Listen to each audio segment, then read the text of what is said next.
খালি হাতে ছেলেটাকে বারবার দেখতে যাই, কিন্তু এবার আর গহনা ছাড়া যাব না। শুধু কি মিষ্টিমুখ করালে হবে? তার বড় আব্বু বড় মা কি দিল সেটাও তো দেখতে হবে। বাবা, আমাদের ছেলের মা কত খুশি। তবে অনেকদিন পর রাত এই প্রথম তার বাসায় গেল। এতে একদমই মন বসে না আমার। সবসময় যেন ইচ্ছে করে ছুটে চলে যায়, আদর করে আসি। এখানে ছেলের মা বলছিল ছেলের নাম কিন্তু মায়ের কাম, সে নাকি এই গহনা পরে ঘুরে বেড়াবে। যাই হোক, চলেন এই স্পেশাল ভিডিওটা দেখে আসি এবং আমি আসলে কি দিলাম সেটাও দেখে আসি। মোটামুটি রাত হয়ে গেছে এবং আমার পছন্দের লাউন 1000 ফেসবুক পেজের এই সুন্দর থ্রি পিসটা পরে নিলাম। আসলে ভাবছিলাম যে আমার ছেলেকে কি দেওয়া যায়, দেন ভাবছি যে ছেলেরা একটু চেনও পড়তে পারে। বড় মা হয়েছে বলে কথা, তো আমার তো স্পেশাল কিছু দিতেই হবে বলেন, আমি সবার বড়। সারপ্রাইজলি তাদের বাসায় যাব এবং কেউ জানে না যে আজকে আমি তাদের বাড়িতে যাচ্ছি।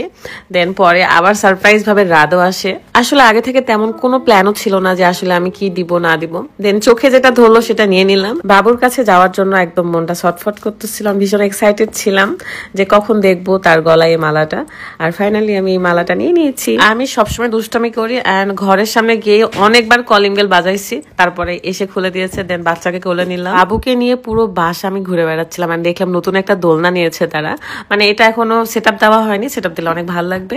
আমার এই সুন্দর থ্রি পিসটা কিন্তু আমি নিয়েছি লাউন 1000 ফেসবুক পেজ থেকে। পেজটা আমার ভিডিও ডিসক্রিপশনে দেওয়া আছে।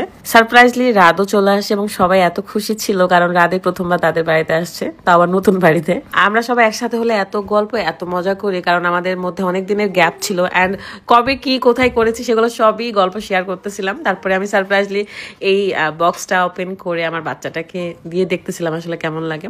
আপনারা সকলেই দোয়া করবেন। আসলে গিফট তো গিফটই, সেটা চেন হোক বা নেকলেস হোক বা আংটি বা যেটাই হোক না কেন, আমার কাছে বাচ্চাটাই স্পেশাল। সো গিফট তো যেটাই খুশি সেটাই দেওয়া যায়। তবে বাচ্চার মায়ের খুশি দেখে আমার অনেক ভালো লাগছিল। সে বলতেছিল বাচ্চার নাম আর মায়ের কাম, সে নাকি এটা পরে ঘুরে বেড়াবে কারণ ছেলেরা তো আসলে সোনা গহনা পরে থাকতে পারে না আর কি। তো যাই হোক না কেন, সেটা পরের বিষয়। আমরা অনেকক্ষণ ধরে গল্প সল্প করতেছিলাম, কেউ একটা বারের জন্য থেমে থাকি নাই।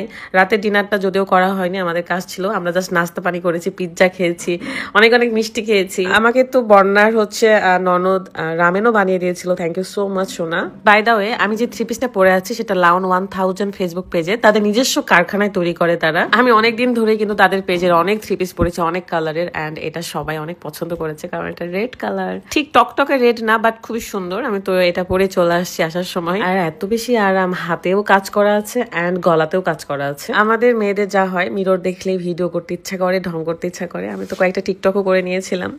তো প্রায় 11:30টার সময় আমরা এই বাড়ি থেকে বের হই কারণ আমরা ঢুকছি প্রায় সন্ধ্যার দিকে। আর কতক্ষণ থাকবো বলেন, গল্প যেন শেষই হয় না। সারাদিনের কাজ শেষে যখন বন্ধুদের সাথে গল্প হাসি মজা করা যায় তখন আসলে সারাদিনের যে ক্লান্তিটা সেটা দূর হয়ে যায়। আর জীবন যেহেতু ছোট তাই আনন্দ করতে ভুলি না, মিস করি না। কারোর উপর আর অভিমান করে থাকতেও ইচ্ছে করে না কারণ যত দিন যাচ্ছে তত ম্যাচুরিটি আসতেছে। অনেক কথা হলো, ভালো থাকবেন সবাই, বাবুর জন্য দোয়া করবেন, বাবুর বাবা মার জন্য দোয়া করবেন। সো দেখা হচ্ছে নেক্সট ভিডিওতে। আল্লাহ হাফেজ।